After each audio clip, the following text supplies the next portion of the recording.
Նախ այսօրվա հետ կապված բնակարանաշինության ծրագրեր միայն Գորիսում են այս շրջանում ակտիվ, թե այլ համայնքներում Սյունիքի ևս կան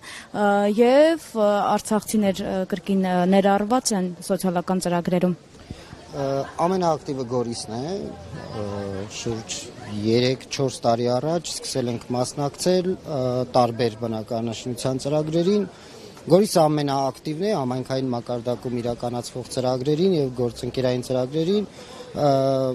այլ համայնքներում այսպիսի մասշտաբների բնակարանաշինական ծրագրեր, որպես այդպիսին բացառությամբ 16 միլիոնների ծրագիրը, որը շատ մեծ է,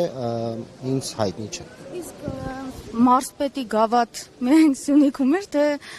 Փաշինյանի օրինակին հետևելով մյուս մարզերում եւս այսպես Մարսպետի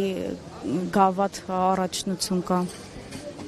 Լավ չհասկացա, միայն Սյունիքում նկատի ունեք։ Առաջնությունները միայն Սյունիքում են իրականացվում։ Չեմ կարող ասել մնացած մարզերում ինչպես է, դա նախ Արուշանյանի նախաձեռնությունն է եղել եւ չեմ հետևել մնացած մարզերում կան նման առաջնություններ թե ոչ, բայց նպատակը մեկն է, որ մաքսիմալ սպորտի վրա ուշադրություն դարձնենք, որ մեր երիտասարդները սևեռեն իրենց ուշադրությունը սպորտին։ Եվ այս օրերի ամենաշատ քննարկվող նաև հարցերից Թշնամին կրկին ակտիվացել է Սյունիքի համայնքների ուղղությամբ, սկզբում տեղեկատվությունն այնպես էր, որ օդ են կրակում, հետո տեսանք, որ մարդիկ իրենց տանիքներից փամփուշտներ են հավաքում, վերջին կրակոցների արդյունքում նաև տուն էր վնասվել Խոզնավարում։ Այդել էր, տան հետ կապված դիպել էր գնդակը, մի քանի անգամ ա եղել, այո։ Տևական ժամանակ է կրակոցները կան, գիշերվա ժամերին եւ այդ մասով ինչ տեղեկատվություն որ կա, որ բոլորին հասանելի է, այդքանն էլ իրականությունն է, իհարկե շատ վատ է որ կրակում են, որովհետև ինքը իրականում խնդիր է նաև մարզի դիմադրողականության իմաստով, բայց մյուս կողմից մենք այսպիսի միջոցառումներ ենք անում, այնպես ենք անում, որ մարզը հանկարծ ոչ մի վարքյան իր դիմադրողականությունը չկորցնի եւ հույս ունենք, որ շատ կարճ ապագայում առաջիկայում այս խնդիրը կլուծվի։ Մարզի շատ համայնքներում համայնքային ծրագրեր իրականացվում են նաեւ հանքերի հանքարդյունաբերական ընկերությունների օգնությամբ։ Գորիսում դրանց բացակայության պայմաններում ինչ դժվարություններ կան եւ ինչ այլ միջոցներ են ներգրավում։ Տեսեք, հետաքրքիր հարց եք ձևակերպում, բայց մյուս կողմից ինչու է Գորիսում այսքան ծրագրերը շատ եւ ինչու է օրինակ туриզմը շատ զարգացած եւ ինքը տարբերվող, դա նաեւ պայմանավորված է, որ հանքարդյունաբերությունը էապես չի աջակցում, որովհետեւ կարող է թվալ, թե հանքարդյունաբերության աջակցությամբ ինքը կայուն զարգացում է ապահովում, բայց շատ դեպքերում իհարկե մեր փորձը, ինչ որ եղել է Սյունիքում, ապացուցում է, որ հանքարդյունաբերությունը չի որ ապահովում է այս իմաստով կայուն զարգացումը, Գորիսը դրա լավ օրինակն է, այսքան ծանր վիճակում հայտնված Գորիսը կարողանում է այսպիսի օրեր նշել եւ տեսնում եք, որ ամեն օրը փոխվում է Գորիսում։ Ուզում եմ ասել, եթե մենք վերցնենք հանքարդյունաբերական ոլորտում ավելի շատ ազդեցությունների գոտում հայտնված համայնքները եւ Գորիսի համեմատությունը վերցնենք, ապա մենք կտեսնենք, որ առանց հանքարդյունաբերության աջակցության այնպես չի, որ համայնքը չի կարող զարգանալ։ Այս իմաստով Գորիսը աննախադեպ ցուցանիշներ է ցույց տալիս, ինչպես հասարակական կազմակերպությունների ՀԿ սեկտորն է ամբողջովին տարբեր մարզի մնացած համայնքներից, հատկապես այն տարածքներում, որտեղ հանքարդյունաբերության ազդեցությունը կա։ Ասելիքս նա է, որ հանքարդյունաբերությունը կարող է օգտակար լինել, բայց շատ կարևոր է, որ համայնքը ինքնուրույն իր հույսը դնի իր ուժերի վրա։ Եվ այս մասով Գորիսը իհարկե փայլուն հաջողություններից։ Գորիսից բացի էլի կան համայնքներ, որտեղ հանքեր չկան, բայց այնտեղ շինարարությունները նույն ակտիվությամբ չեն, ծրագրերը նույն ակտիվությամբ չեն, ինչ է արվում այդ համայնքներում, որ գոնե որոշ չափով մոտենան Գորիսի ցուցանիշին։ Բարդ հարց եք տալիս, տարբեր են պատճառները, համայնքները, որոնք որ փոքր են, այդտեղ բյուջեի հետ կապված են խնդիրները եւ այդտեղ փորձում ենք պետական ծրագրերը ավելի շատ ներառել բայց մյուս կողմից երբ որ համայնքը զարգանում է, պետք չէ դանդաղեցնել եւ ընդհանրապես ռոտացիոն համակարգը սխալ է, զարգացող համայնքին պետք է անպայման աջակցել ել ավելի, որպեսզի հանկարծ այն կանգ չառնի։ Տարբեր են պատճառները, դա եւ սուբյեկտիվ կարող է լինել, եւ օբյեկտիվ պատճառներով, բայց այն, որ Գորիսը ապացուցում է իր դիմադրողականությունը, դա իհարկե բոլորդ էլ տեսնում են։ Որովհետև վերջերս որ Փաշինյանը այս մարզում էր, ասում էր, որ օրինակ ատամները արագ լվանան, չրչր ջրերը փակեն, ջրամատակարարումը կբարելավի։ Դուք ունեք ձեր տարբերակը ջրամատակարարման բարելավման։ Ընդհանրապես ջրային ռեսուրսների կառավարումը չափազանց կարևոր է օրորի, այս գլոբալ տաքացման ֆոնին, ընդհանրապես խմելու ջրի պաշարի հանդեպ պետք է բոլորս լինենք ավելի ուշադիր։ Լուծումը այն է, որ պետք է բոլորս շատ ճիշտ օգտագործենք մեր բոլոր ռեսուրսները, առավել եւս երբ որ խոսում ենք ամենակարևոր ռեսուրսի մասին, դա խմելու ջուրն է։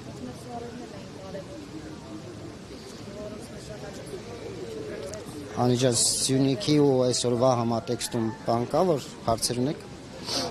Համայնքները տարբեր խմբերի բաժանեցինք, մեծ համայնքներ, փոքր համայնքներ, որտեղ հանք կա, որտեղ հանք չկա, այդտեղ բնակչության բաշխվածությունն ու ուրբանիզացիան որևէ դիտարկման ենթարկվում է, ասենք որտեղ որ հանք կա, այդտեղ գյուղական բնակչությունն է քիչ կամ շատ, նմանատիպ վիճակագրություններ ունեք։ Վիճակագրության անհրաժեշտություն էլ այդքան չկա, որտեղ ամեն ինչ հրապարակային է եւ այո շատ ճիշտ եք նկատում, որտեղ հանքարդյունաբերություն ունենք, այդտեղ գյուղական համայնքներում ունենք շատ ավելի վատ իրավիճակ, բայց դա գալիս է նախորդող տասնամյակների ընթացքում վարած քաղաքականության հետևանքով։ Փառք Աստծո այսօր թե Քաջարան, թե Կապան համայնքը հիմնականում ենթադրում ենք Մեղրի, Կապան եւ Քաջարան համայնքները ավելի էլ մեծ ուշադրություն են դարձնում գյուղական բնակավայրերին, բայց այո ուրբանիզացիան շատ մեծ բացասական ազդեցություն է թողել գյուղերի վրա, որովհետև գյուղատնտեսությունը ընդհանրապես դուրս է եղել օրակարգից, բոլորը ձգտել են գնալ դեպի քաղաքներ, որպեսզի աշխատեն կոմբինատներում։ Այս հարցը մի քանի անգամ քննարկել ենք հանքարդյունաբերության ոլորտի ներկայացուցիչների եւ ղեկավար անձնակազմերի հետ, որպեսզի դիվերսիֆիկացնենք եւ այնպես անենք, որ հանքարդյունաբերությունից ստեղծված եկամուտները ուղղակիորեն ազդեն այն բոլոր ոլորտների վրա, որոնք որ համայնքները ավելի կայուն կդարձնեն եւ կախվածությունը հանքարդյունաբերությունից կթուլացնենք։ Այս իմաստով արդեն շուրջ 2 տարի է մենք այդ քաղաքականությունը վարում ենք, բայց ամբողջությամբ համաձայն եմ ձեզ։ Այս համատեքստում Գորիսի վիճակը ո՞նց է։ Շատ ավելի շատ լավ է, քան մնացածը։ Տեսեք Գորիսի գյուղերը, գիտեք ինչ, հիմնականում խոշոր գյուղեր են, բացառությամբ 1-2 բնակավայրերի։ Այո, Բարձրավան, Շուրնուխ, Որոտան գյուղերը, իսկ օրինակ Կապանինը 40 բնակավայրեր են, գյուղեր են, որոնցից մի երկուսն է, որ ինքը որպես գյուղ ամբողջությամբ կարելի ասել բնակեցված է։ Մնացած բոլոր գյուղերը կարծում եմ բոլորդ էլ գնացել եք տեսել։ Տեսեք թե ինչքան կարևոր է, երբ որ համայնքը հույսը դնում է ինքը իր ուժերի վրա։ Որոտանում եւ Շուրնուխում հիմա իրավիճակն ինչպես է։ Գիտենք, որ այնտեղ նաեւ ադրբեջանական ճանապարհատվածի անցակետի հետ կապված, օրինակ Փաշինյանը, որ եկավ, շրջեց եւ այլը, ինչ էին իրեն բնակիչները ասում, անվտանգության հետ կապված հիմնականում ինչ հարցեր էին բարձրաձայնում։ Անցակետը լավ չհասկացա ինչ։ Հա, որ ճանապարհը փակվել է այդ իմաստով։ Հիմնական բնակիչների հարցը ուղղված է եղել խաղաղություն կլինի, թե ոչ եւ բոլորի հարցը մեկն էր։ Բոլորն էլ հույսով որ կլինի խաղաղություն, դա է եղել անվտանգային իմաստով այն բոլոր հարցերը, որոնք որ բնակիչները տվել են, այդ ամեն ինչը ուղիղ եթերում եղել կարող եք դուք էլ տեսնել։ Սահմանապահի դեպքը, որ եղել է Մարվան, դուք տեղեկություններ ունեք, ինչից է ծագել, հա։ Թույլ տվեք, ես չպատասխանեմ այդ հարցին, քանի որ ինքը դեռ տաքնության փուլում է եւ շատ սխալ կլինի ես որևէ բան ասել միջև պաշտոնական հրապարակումներին, բայց այն նախնական վարկածը, որ շրջանառվում այն որ իրեն ամրացված զենքից է դա միանշանակ, բայց մնացածը թույլ տվեք չբարձրաձայնեմ, դա չեմ կարծում։ Առարկայական խոսելով, Սյունիքում մի շարք տարածքներ ադրբեջանական օկուպացիայի տակ են, Սև լճի հատվածում, ներքին հանդում, ու հիմա շրջանառվում են խաղաղության պայմանագրի թեզը, ինչքանով է Սյունիքի շահերը պաշտպանված եւ որն է մարզպետարանի դիրքորոշումը, արդյոք այդ տարածքների օկուպացված տարածքների մասին որևէ խոսակցություն կա ու երբ է սահմանազատում իրականացվելու այդ հատվածներում։ Սահմանազատում իրականացնելը երբ կլինի, ճիշտ ասած չկա ինչ-որ հստակ ժամկետ, օր, երբ կլինի, բայց հրապարակվածը գիտեք, որ պետք է շարունակվի այն մասից, որտեղից որ սկսել են Տավուշի մարզից, ինչ վերաբերում է օկուպացված տարածքներին, սահմանազատումը, երբ որ կհասնի այստեղ, վստահաբար պետք է իրենք վերադառնան այն տեղը, որտեղ որ սահմանազատումը կիրականացվի։ Այսինքն դա չեմ կարծում, որ այլ ընտրանք կարող է լինել։ Ու այդպես են մտածում բոլորը այստեղ։ Վերադառնալու են ըստ ձեզ։ Չեն կարող չվերադառնալ, որտեղ սահմանազատումը իրենից ենթադրում է այն բաժանարար գիծը, որը որ պետք է կողմերը ընդունեն որպես սահման։ Այդ տրամաբանորեն այդպես էլ պետք է։ Իսկ խաղաղության պայմանագրի շրջանակներում որևէ կերպ քննարկվել է այս հարցը։ Չեմ կարող ասել, որտեղ խաղաղության պայման Մարզպետ ձեր հետ որևէ խոսակցություն կամ քննարկում եղել է։ դեռ ոչ, այսինքն դա դեռ ընթացքի մեջ է ենթադրում եմ, բայց երբ որ արդեն հստակ քայլերը կլինեն, վստահ եմ, որը վերաբերելի կլինի Սյունիքի մարզին։ Բայց ես նաև ուզում եմ մի բան ասել, տեսեք, սա մեզ համար շատ կարևոր է այսպիսի միջոցառումները, եւ դուք նկատում եք նաև, որ այստեղ են բոլոր օղակները, եւ սա վստահաբար ամենակարևորն է, որ Սյունիքում բոլորը անկախ իրենց քաղաքական հայացքներից, անկախ իրենց պատկերացումներից տարբեր հարցերի վերաբերյալ կա մի բան, որը մեզ համար բոլորիս համար նույնական է։ Դա լինենք ձեր-ձերքի տված եւ ամուր պահենք Սյունիքի դիմադրողականությունը, որովհետեւ առանց սրա ես կարծում եմ մենք շատ ավելի լուրջ խնդիրներ կունենայինք Սյունիքում, ինչի համար շնորհակալ եմ բոլորից, ինչպես նաև ձեզ, որ միշտ կարողանում եք գալ Սյունիք հասնել եւ այսպիսի լավ ծրագրերը լուսաբանել։ Դուք շատ եք ոգևորում բոլոր մարդկանց։ Բայց քանի որ ամեն օր չի, որ մարզպետի հետ հարցազրույց ունենալու հնարավորություն ենք ունենում, նաև էլի թեմայից, այսօրվա թեմայից դուրս մի հարց էլ եմ տալ, ինչպեսին է մարզի վիճակը ռուս սահմանապահների հեռանալուց հետո, մեղրիից գնացին, անցակետից գնացին, ինչ վիճակում է մարզը դրանից հետո ու արդյոք որևէ սահմանային իրավիճակ փոխվել է դրանից հետո, թե չէ ադրբեջանցիների վարքագծում։ Բացարձակապես ոչ, այսինքն սահմանապահ զորքերի դուրսբերումը Սյունիքի մարզում որևէ փոփոխություն Սյունիքի մարզում չի նկատվել, բացասական որևէ ազդակ չկա։ Ես կարծում եմ այդ ամեն ինչը շատ ավելի լավ կլինի բնակիչներին հարցնեք, բայց որքանով որ ես եմ տեղյակ, նույնիսկ ներքին հանդում եւ մնացած բոլոր տեղերում, որտեղ տեղակայված են եղել, դուրս գալը որևէ բացասական բան չի առաջացրել, որովհետեւ շատ հաճախ, ինչպես եւ մեր հայրենական սահմանն է,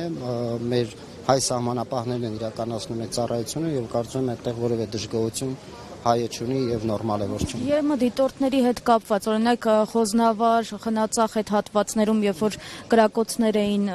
բնակիչները լսել եւ մենք տեղում էինք, տեսնում էինք իրենց այնտեղ, ինչ որ բան իրենց ներկայությունը փոխում է։ Ինչ են արձանագրում, օրինակ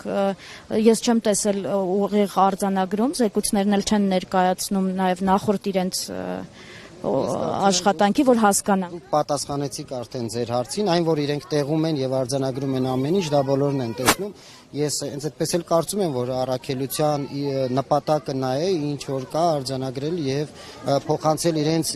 չեն ներկայացնում, ինչ են արձանագրում։ Ներկայացնում են իրենց ղեկավարությանը, ում որ պետք է ներկայացնեն, բայց թե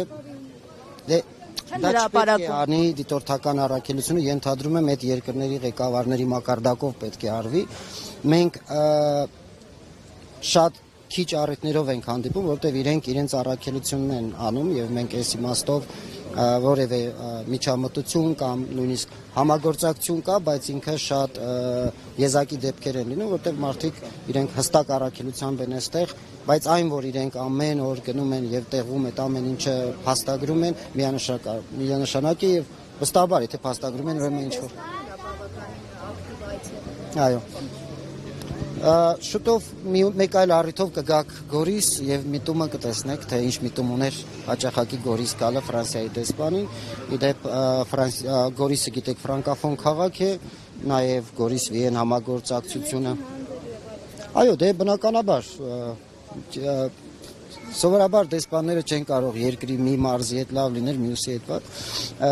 բայց այն հաճախակի գալու հիմքերից մեկը նաև Գորիս գալն է, որը որ դուք շուտով ներկա կլինեք այդ միջոցառմանը։ Մի հարցը Շատ կարևոր հետ կապված, որ ասացիք 22 թվականին ռազմական գործողությունները 22-ից 22 թվականներին որ եղան, ռուս սահմանապահները որտեղ որ կային, ռազմական գործողություններից մի քանի օր առաջ հետ էին քաշվել։ Կարելի է ենթադրել, որ դա էր պատճառը, որ ռուս խաղապահներն այլևս Սյունիքում չեն եւ որն է մարզի դիրքորոշումը այդ մասը։ Թույլ տվեք այդ հարցը չպատասխանել, նախ որ իմ կոմպետենցիայի մեջ չի, թե որ պատճառով են իրենք դուրս եկել, ես գիտեմ եւ բոլորս գիտենք, որ դա եղել է ղեկավարների մակարդակում, այդ զրույցից հետո, հետեւաբար դուրս գալու պատճառները չեմ կարող ասել, իսկ ենթադրությունները ես կարծում եմ, որ ճիշտ չէ, որ ես իմ կարծիքը այսպես բարձրաձայնեմ, որտեղ ամեն դեպքում կա պաշտոնական հրապարակված լուր։